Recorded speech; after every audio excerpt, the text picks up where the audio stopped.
What's good, folks? Ruds here. Tonight's hardware review will feature the Rockwell razors Model T.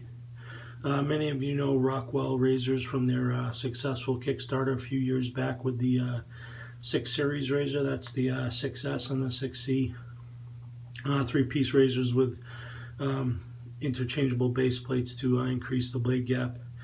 After that successful launch, they took on this bold project to make a fully adjustable butterfly opening doors adjustable razor in the mold of a vintage Gillette adjustable. As you can see, it looks very similar in design. Speaking of design, it's designed and assembled in Canada.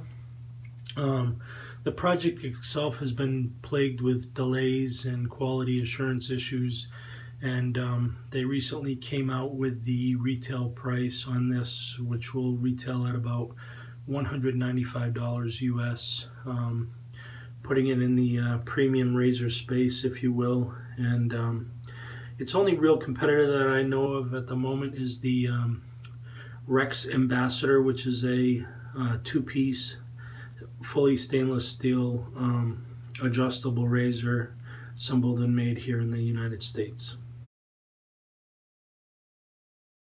So we're going to do a dome shave with this shortly, but I wanted to talk about the razor's design a little bit. It's made out of brass, stainless steel, and chrome zinc. I'm not sure what pieces are made of what. That information is not available on the website.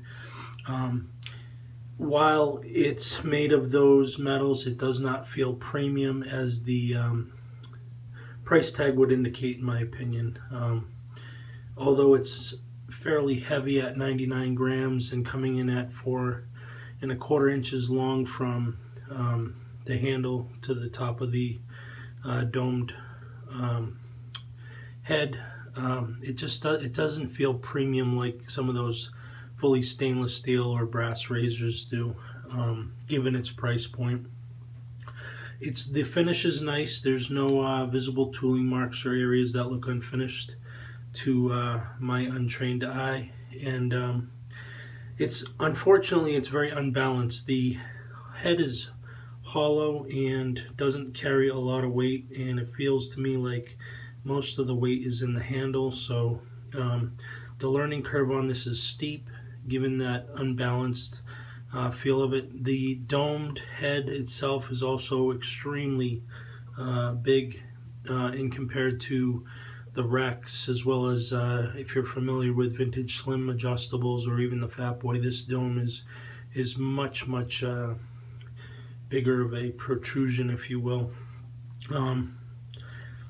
The other knock I have on this, while the doors do close very tightly, it doesn't seem to hold the blade as tight as the two-piece razor would. It definitely doesn't hold the blade as tight as my vintage Gillette Slim does, and for me that means anything over setting 4 or so allows a little bit of blade chatter, which as a dome shaver, blade chatter on tight skin equals nicks and cuts. So would like to see that improve. Not sure how they would do that, but it's certainly an issue for me. Alright, we've got the dome helmet all lathered up here. I have it just a tick over 4. I'm not sure if you can see that because of the lighting. This does go from 1 to 6. And let's get started and talk about the razor's performance as a shaver. Given the steep learning curve of this razor, it's difficult to say whether you really want to invest the time in it. I can tell you I've put a lot of time into this razor, and once I've figured out the angle and sweet spot of the angle, and I've compensated for the imbalance of the razor and the enormously domed head, I can tell you it does provide an acceptable shave. I've played around with the settings, and as I mentioned earlier, anything over just a hair over 4 and I get too much blade chatter and I end up cutting my head or nicking it. But it does provide a decent shave. You have to make some real technique adjustments in terms of pressure and balance because it is so handle heavy versus head heavy, or being, you know, perfectly centered balanced like many of the premium razors are. Overall though, it does provide an acceptable shave up to about, like I said, a few clicks over 4. Gets very mild down in the one area for me, for my preference. As you recall, I am a one pass against the grain dome shaver. I don't do multiple passes. I do a bit of buffing, but in general, one pass is all I need. So, yeah, not overly excited about the shave it provides. It's acceptable, but it took quite a bit of practice. I think I'm on my 8th straight day of dome shaving with this. Alright, so where do we stand on the Rockwell Model T?